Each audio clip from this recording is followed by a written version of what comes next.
What is going on, everyone? It's Mark Real Jr., the Father's Rights Attorney, and you are watching another episode of the Father's Rights Playbook. On today's episode, we have managing attorney here at Real Father's Rights, David Taub, and we're going to talk to you guys about the Family Code Section 3044 presumption. So that is the presumption that occurs after you've been found to have committed acts of domestic violence. So, David, how are we doing today? We're doing great, Mark. Thanks for having me here. Awesome.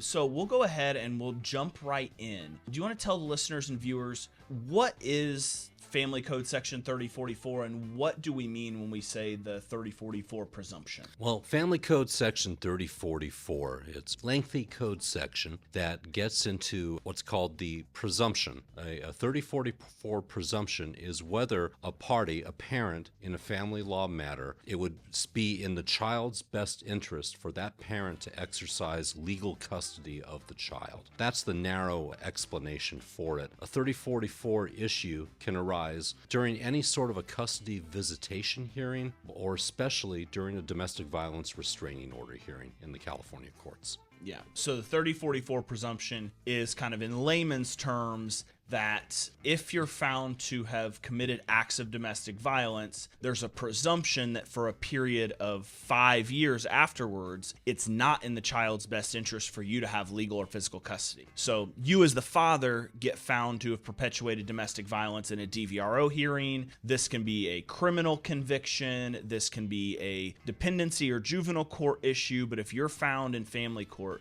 through some means to have committed an act of domestic violence, you automatically, this presumption is applied to your custody now. Correct. And the California courts and the judges they take a very liberal, loose view of it. They will go back 5 years in your history to take a look and see if there have been not only any convictions, but any accusations or patterns of it or pending hearings. Even if there's no conviction yet, the judge will side with the best interest and the safety of the child and decide, well, you know what, this is not the time for father to be exercising legal custody. We're going to restrict his visitation to supervised visitation, which will cost you, the father, in the pocketbook, or even order no visitation until, in the judge's eyes, you get your act in gear and you do what the court requires you to do to remove that 3044 presumption. Yeah, and I would say I hate Family Code Section 3044.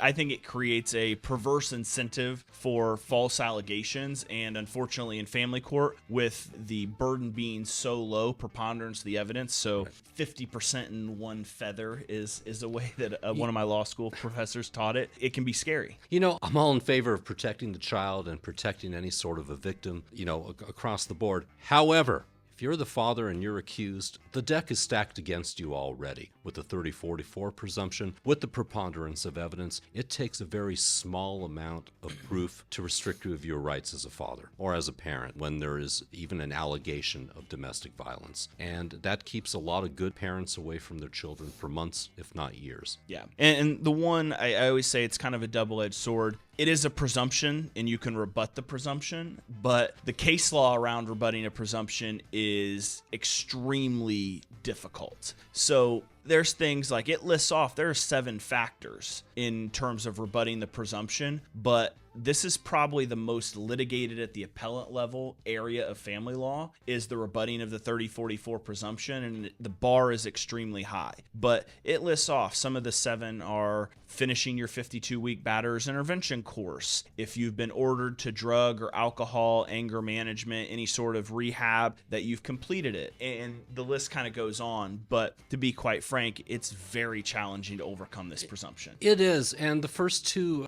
that you mentioned especially are so crucial to complete. If you have domestic violence restraining order hit you of, say, 5 years, and you are ordered to go to 52 weeks of court-approved anger management or batterers prevention classes. Bear in mind, this means several things here. You have to choose a court-approved program. You cannot do it online, and you cannot do it to a halfway point. You got to finish the whole program here. Unfortunately, regrettably, we get clients that do come in, and it's a tougher battle for us to overcome that presumption because we may ask the client, well, did you get the program finished? And their answer sometimes is, well, I started to do it. I got about 10 weeks in and then something came up. My job changed. I couldn't finish it, but I've been a good person ever since. And I've had my supervised visitation with my child and it's gone off without a hitch. And boy, I would love if that situation could help our clients. Unfortunately, it's that first factor especially. Finish your 52-week program. Yeah. Get that done. If a domestic violence restraining order is ordered against you, most likely you're going to get that, and that's a black and white one. The other ones are up for interpretation, up for argument, but if you don't complete the black and white piece of the standard, you've kind of shot yourself in the foot. And realistically, as your attorney, I'm not going to feel comfortable that I'm putting you in a good position if I file a motion to try to rebut this or to try to get you more custody prior to you actually completing that, because the last thing I want to do is you have 8 sessions left and file this and then you don't get your 8 sessions done, and then we're standing there in front of the judge and it's like, has he completed batterer's intervention? Because that's going to be one of the first 2 or 3 questions out of the judge's mouth. Right. And I say no, the judge is like, why are we here? If you're lucky, the judge will say, we'll give you another month, get it complete, and hopefully your client hasn't been dropped from the program for missing classes. Yeah, so close to the end. Depending on which program, definitely seen where some of them it's like you get X number of unexcused absences and they won't sign off on anything after that. This is going to come up in a later discussion, but I'm going to bring it up now. Marijuana use now, the laws are a little lax in California, but just remember, possession or the use of, even though it's allowed, it's still frowned upon for that second overcoming presumption rule, which is if you go to drug or alcohol treatment program, don't think that completion of that means you can go ahead, smoke marijuana, and it can't be raised in an issue saying the presumption has not been lifted yet. Stay off the marijuana. If you're in a drug program, it's not an exception. I think that might be sort of an obvious statement, but once in a while, that might be a learning moment for a parent I mean, out there. here's the thing is, it's still federally illegal. Right. So you're technically the possession of it, you're still committing a federal crime. It's treated more like alcohol, and it's becoming more and more like that, I think, as the judiciary becomes younger. But yeah, it's one of those things like, why create that issue when you don't have to? All right, well, David, thank you so much for your time today, your insights, and to our listeners, viewers, hope you guys found this educational, informative, and maybe a little bit entertaining. We'll see you guys next week on another episode of the Father's Rights Playbook. You all have a great day.